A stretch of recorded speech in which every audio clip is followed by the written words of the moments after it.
Tiny House, Wohnmobil oder Wohnwagen. Mein Name ist Dominik von Virtual Campsite und ich möchte euch heute mal ein richtig tolles Projekt vorstellen. Und zwar von No Roots Family Truck. Und hier sind auch schon Christina und Gerhard. Hallo. Hallo, und ihr zeigt uns heute euer Projekt von No Roots, den Family Truck. Erzählt doch gerne mal ein bisschen darüber, was macht ihr da genau? Ja, genau. Wir haben vor 5 Jahren das Projekt gestartet. Das ist ein ehemaliger Renntransporter und den haben wir umgebaut für soziale Projekte. Wir können damit bis zu 12 Menschen beherbergen und schlafen. Wir haben Freizeiten, die wir da gestalten und möchten somit Menschen Möglichkeit geben, mal raus aus dem Alltag zu kommen und mal was Tolles zu erleben. Ja, Wahnsinn. Aber der ist ja auch richtig, richtig lang. Was hat der für eine Länge? Der ist 15 Meter lang, 4 Meter hoch und 2,50 Meter breit. Wow. Der ist jetzt ein Oldtimer. Das ist Baujahr 83 ist der Auflieger und die Zugmaschine ist Baujahr 80.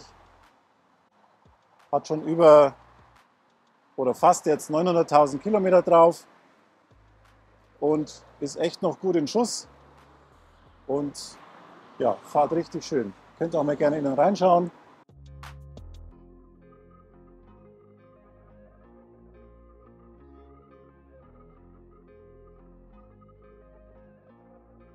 Und für wie viele Personen zugelassen?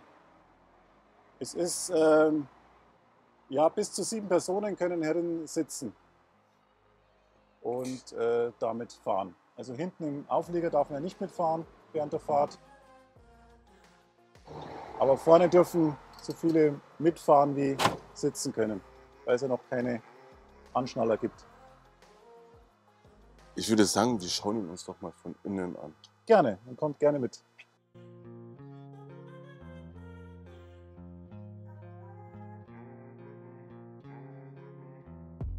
Wie lange habt ihr für den Ausbau gebraucht? Ja, wir haben ungefähr jetzt 4 Jahre gebraucht zum Ausbau mit ca. 3.500 Stunden, die wir da investiert haben. Und alles in Selbstarbeit und mit Familie und Freunden aus Schreinerei, Elektrik und auch Fahrzeugbau, die da mitgeholfen haben, um dieses Projekt möglich zu machen. Wahnsinn. Da waren wir auf möglichst viel Hilfe angewiesen. Hier sehen wir direkt das Esszimmer. Hier kann man gemütlich mit 12 Personen sitzen. Es ist ja richtig, richtig schön. Vor allem mega groß auch. Bis zu 12 Personen. Genau. Die ganzen Bänke haben auch Stauraumklappen, die man öffnen kann. Das heißt, man hat richtig viel Platz für Schlafsäcke zum Beispiel, Betten oder auch Spiele. Den Tisch kann man nochmal absenken. Das heißt, hier kann man nochmal eine ebene Liegefläche schaffen, wenn man sozusagen auch mehrere Personen sind, dass man hier auch ein schönes Schlafzimmer drin zaubern kann. Und wie viele Personen könnten dann hier schlafen? Also hier kann man locker mit 4 Personen schlafen. Wir haben jetzt hier eine Breite von fast 2,50 Meter an direkter Liegefläche und fast 3 Meter Breite oder 3 Meter Länge zum Liegen. Und auch wirklich sehr aufs Detail geachtet. Und hier kann man auch dann die Vorhänge zumachen. Das heißt, hier haben wir dann richtig mal einen separaten Raum, in dem man ein bisschen dann hier seine Ruhe hat. Traumhaft schön. 4 Jahre habt ihr gebraucht. Genau. Für den gesamten Ausbau.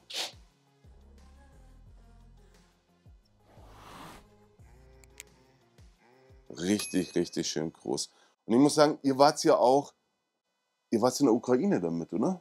Ja, genau. Wir waren an der ukrainisch-ungarischen Grenze für 3 Wochen und haben da bis zu 60 Personen beherbergt.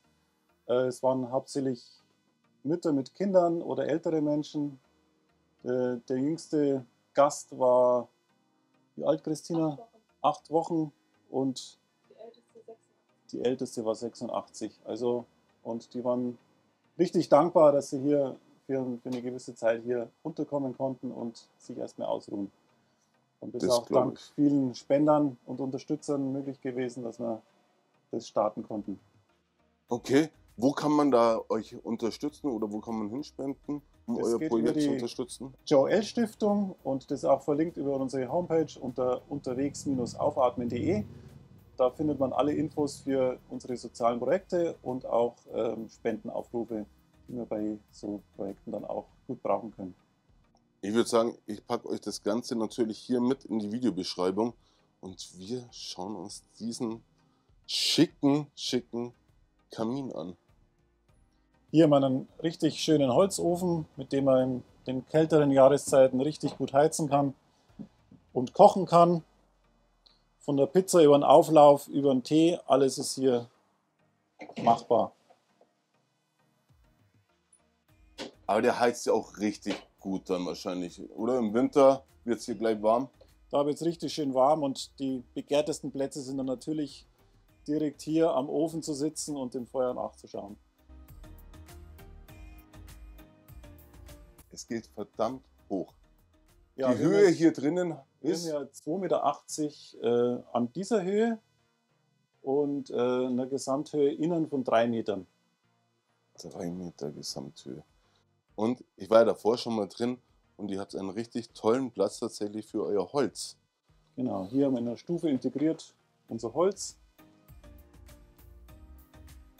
Und wenn es mal eng wird, können wir mit der Säge und der Axt auch mal ein bisschen nachhelfen, wenn die Vorräte ausgehen. Ja, aber ich denke, das reicht für ein paar Tage, oder? Ja. Locker, ja. Und du bist ja Schreiner. Ich bin gelernter Schreiner, ich bin hauptsächlich jetzt im Innenausbau tätig mit der Planung und wir haben das zusammen alles geplant, bis aufs letzte Detail, bevor wir hier überhaupt was angefangen haben zu bauen.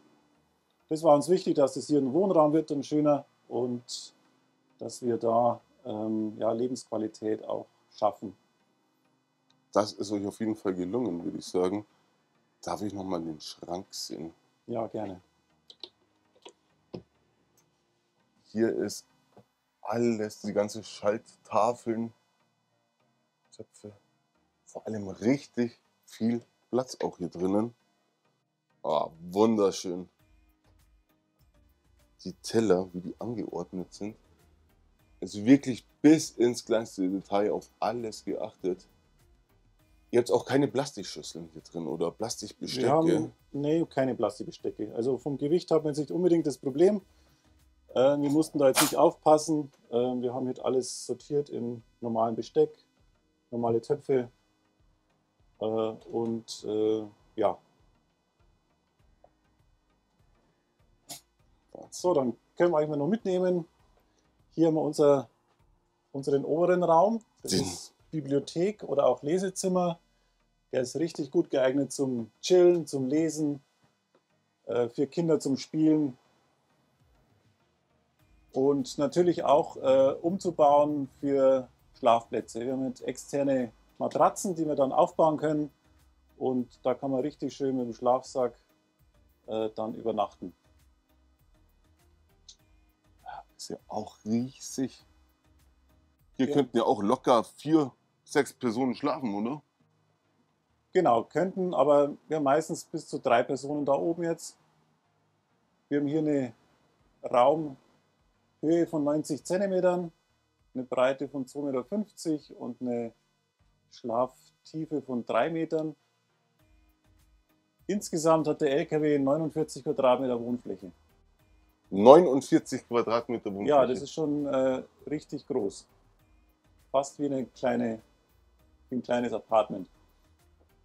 Ja, da gibt es Apartments, die kleiner sind, würde ich sagen. Also gerade in München, Apartments mit 25 Quadratmeter ist keine Seltenheit. Und das ist eure wunderschöne Küche.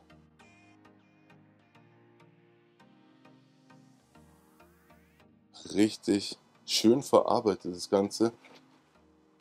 Aber die Wand, wie habt ihr die so wunderschön hinbekommen? Die Wand, das ist eine Originalabdruck-Steinwand. die später gefertigt wurde, die speziell aus nicht brennbaren Materialien ist. Das heißt, die ist aus einem Gips-Beton-Gemisch. Und die muss man natürlich hier verwenden, damit wir den Ofen betreiben können, damit hier nichts anbrennt.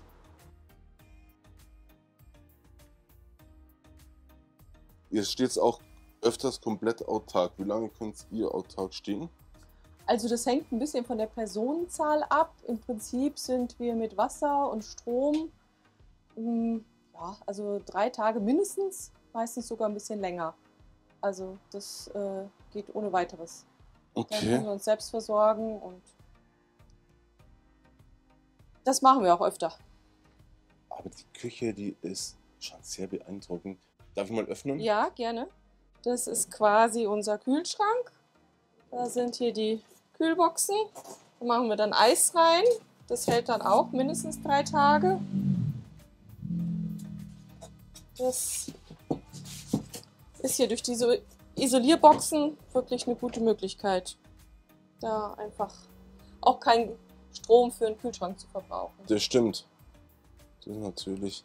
Aber wirklich auch hier so die antiken Wasserhähne. Wo habt ihr die her?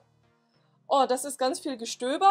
Also entweder natürlich Internet findet man viel, aber wir sind auch viel hier auf dem Antikmarkt. Das werden wir gleich noch sehen im Badezimmer, wo wir einfach immer mal so mit offenen Augen rübergeschlendert sind. Zum Beispiel auch der Wasserkessel, den haben wir dort gefunden. Und das war uns einfach auch wichtig, so ein paar alte Elemente hier mit einzubeziehen, vielleicht zu erneuern, zweckentfremden und ja, einfach so eine Verbindung zu schaffen zwischen heute und gestern. Thema Nachhaltigkeit, also das. Ist euch auf jeden Fall hier drin gelungen. Ich würde sagen, dann schauen wir uns doch auch das Bad an. Gerne, einfach mal weiter durch. Gehe ich mal vor. Das war uns halt auch sehr wichtig, dass das Badezimmer nicht nur so eine kleine Minizelle ist, sondern dass man sich wirklich gut auch darin bewegen kann. Toilette ist halt ganz normale Chemietoilette. Ansonsten die Dusche hat fließend warm und kalt Wasser. Und da sehen wir jetzt zum Beispiel das Waschbecken. Das ist auch vom Antikmarkt. Das ist ein ehemaliger Brotgärtrog, den wir quasi umbereitet haben. Das Fenster, das darüber ist als Spiegel, haben wir mit Spiegelfliesen hinterlegen lassen. Und ja, so kommt dann alt und neu zusammen und ergibt was Interessantes Neues. Absolut. Und auch schön hier mit der LED-Beleuchtung. Aber jetzt muss ich euch noch kurz die Dusche zeigen, weil die ist natürlich richtig, richtig schick. Wo habt ihr diese Dusche her? Oh, die ist auch im Internet bestellt. Also da haben wir uns einfach dann auch auf die Jagd gemacht. Die ist eigentlich eine Maßanfertigung, die Dusche. Klar, die musste genau reinpassen. Und ja, die Gläser sind einfach vom Glaser bestellt und die Beschläge einfach auf die Gegebenheiten dieser Dusche dann gefertigt. Wahnsinn. Ihr habt auch sehr viele Fenster verbaut, sehe ich. Ja, insgesamt haben wir 11 Fenster herinnen. Wow. Licht ist auf jeden Fall wichtig beim Wohnraum und ja, das sollte auf jeden Fall nicht fehlen. Dann gehen wir jetzt in welchen Raum kommen wir jetzt? Ja, das ist normalerweise das Wohnzimmer. Also da haben wir hier auch eine Schiebetür, wo man quasi zumachen kann, wenn jetzt viele Gäste da sind. Das Wohnzimmer wird dann meistens zum Schlafzimmer auch, also mit der Schlafcouch, die man ausziehen kann. Und dann ist es hier quasi auch wieder ein separater Raum. Wahnsinn. So wie schön. Also das ist ja richtig durchdesignt ins letzte Detail. Auch die Lampen, mir gefallen die ja extrem gut. Ja, das war ein Fund aus dem Baumarkt. Also das war einfach so immer mit offenen Augen unterwegs sein und schauen, was passt dazu. Und das ist die Schlafcouch. Können ja auch ideal 2 Personen drin schlafen. Ja, auf jeden Fall.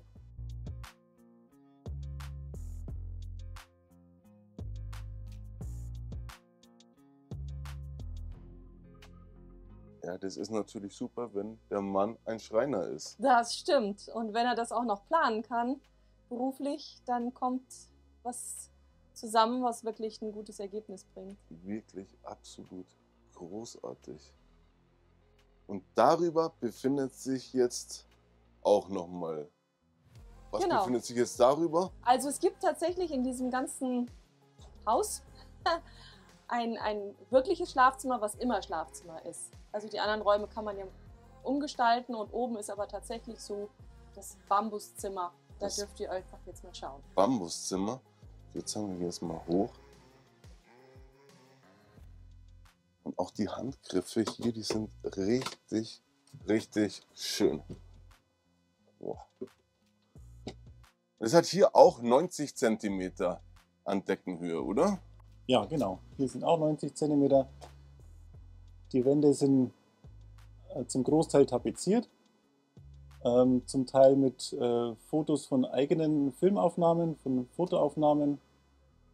Teils auch fertige Tapeten, die dann gestrichen wurden, die eigentlich hauptsächlich zum Farbkonzept passen. Die Decke ist durchgehend im ganzen Auflieger eine Eukalyptusdecke, die auch hinterlüftet ist und für ein angenehmes Raumklima sorgt.